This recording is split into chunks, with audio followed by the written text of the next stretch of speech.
Bonjour, ravi de vous retrouver pour une nouvelle vidéo de pharmacopée chinoise avec la cannelle. La cannelle dont j'ai déjà parlé dans 2 vidéos au moins, l'une sur cette même chaîne, hein, Quintessence, consacrée à la cannelle en diététothérapie chinoise, l'usage qu'on peut en faire si vous voulez, d'un point de vue à la fois gastronomique et diététique, hein, donc d'un point de vue gastrosophique. Et puis le 15 février dernier, j'avais déjà publié une vidéo sur Guizhi, la cannelle qu'on utilise pour, dans la théorie des 6 couches, les attaques de vent froid. Quand le vent prédomine sur le froid et qu'il y a des transpirations. Enfin, je vous renvoie à cette vidéo, hein, je ne vais pas la refaire. Donc, simplement pour dire qu'ici, aujourd'hui, nous allons parler de Zhao Gui, hein, qui est un petit peu la cousine de Guizhi, avec laquelle, évidemment, il ne faut pas la confondre. Hein. Guizhi, comme je viens de le dire, c'est plutôt pour les attaques de vent froid, disons, si vous voulez, pour les syndromes grippaux, pas que, mais si vous voulez, à un premier niveau, retenez bien cette différence. Guizhi s'adresse plutôt aux poumons et à la surface, au wei qi, au qi défensif.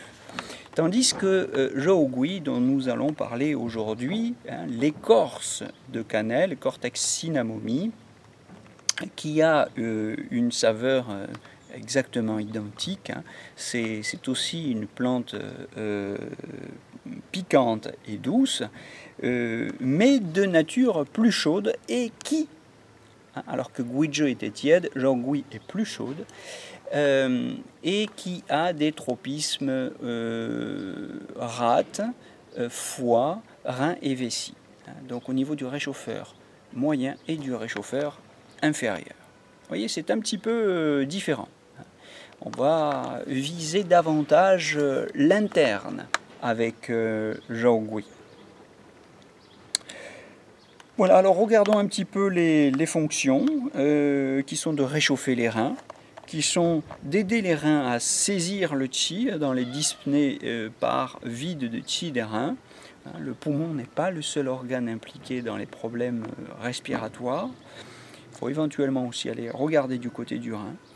Zhao Gui fortifie le yang, réchauffe le centre, disperse le froid, hein, réchauffe les méridiens, favorise la menstruation et calme les douleurs. Donc on va en parler pour les dysménorrhées, ramène le feu à sa source et produit le qi et le sang.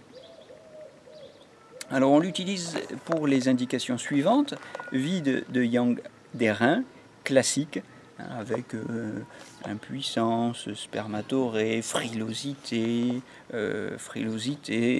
dans les lombes et faiblesse des jambes par exemple, ou même douleur. On l'utilise aussi pour le manque de solidité du qi des reins qui ne saisit pas le qi du poumon, ce qui cause les dyspnées, comme je viens de le dire. On l'utilise pour les vides froids de la rate et des reins, avec les douleurs épigastriques et tous les désordres digestifs qui peuvent s'en suivre, diarrhée, selle molle. On l'utilise pour le froid, congelant le sang, ce qui produit des aménorrhées. Les règles s'arrêtent, puisque le sang est congelé et ne circule plus du tout, provoquant des dysménorrhées ou des abscéines.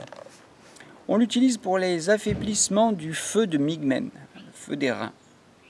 Et montée de yang vide, c'est-à-dire des syndromes de froid réel avec des chaleurs apparentes, qui se traduisent par des bouffées de chaleur, des dyspnées, des transpirations profuses, de sueur huileuse parfois même, avec des membres inférieurs glacés, et le pouls est vide. Vous voyez, donc on est bien dans une situation de vide. On l'utilise aussi pour les chaleurs du haut et froid du bas, avec bouche sèche, gorge douloureuse, douleurs dentaires aggravées la nuit, douleurs lombaires, jambes et pieds froids, diarrhée, pouls du rein faible, voilà, un syndrome de vide aussi, hein, de vide, de yang,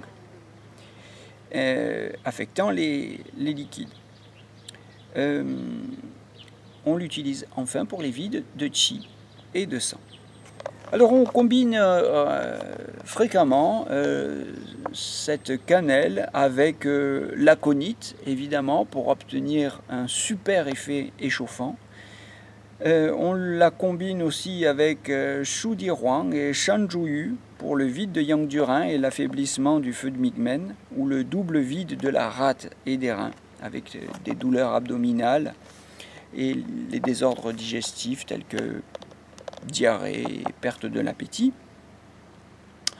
On combine deuxièmement cette cannelle avec le ginseng et avec la Rehmannia Shu Di Huang cuite pour le vide du cœur et des reins avec palpitations et manque de souffle.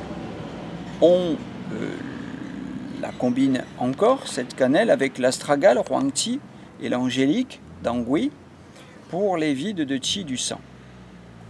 On peut la combiner simplement avec l'angélique pour Dangui pour le froid vide des méridiens centraux et le méridien conception, hein, pour les vides du Chongmai et du Zhenmai. Ce qui provoque, donc là on est dans le cadre de la gynécologie, des dysménorrhées ou des aménorrhées. On combine, enfin, c'est la dernière combinaison que je vous propose, Zhougui avec Huangbei et Jemu pour les vides de rein avec rétention urinaire et miction difficile, car vous vous souvenez que Zhougui a aussi un tropisme vessie. Voilà, c'est une plante qu'on utilise en général de 2 à 5 grammes par jour en décoction courte, hein, ne pas la faire trop chauffer, mais faites attention pour les précautions et les contre-indications à ne jamais prescrire cette plante pour un patient qui souffrirait d'un vide de yin avec chaleur vide, et on ne la prescrit pas non plus aux femmes enceintes pendant la grossesse. Les recherches modernes ont montré que c'était un tranquillisant, analgésique, anticonvulsif, antipyrétique, hypotenseur, antibiotique, anti-asthmatique,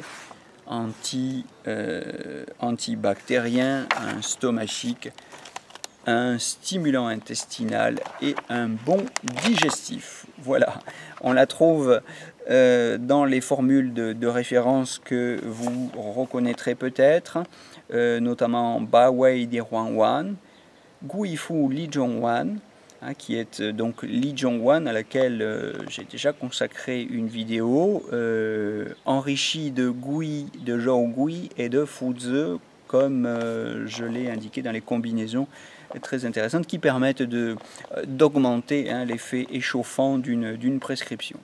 Vous la trouvez aussi, cette cannelle, dans Shituan Dabutang et dans d'autres formules, Tuoli Huangqi-tang ou Yang-he-tang. Alors vous vous souvenez, hein, pour ceux qui nous rejoindraient sur cette chaîne Quintessence, que j'ai l'habitude de mettre tous les noms, hein, des combinaisons ou des formules de référence que je nomme au cours de la vidéo dans le descriptif qui se trouve en dessous.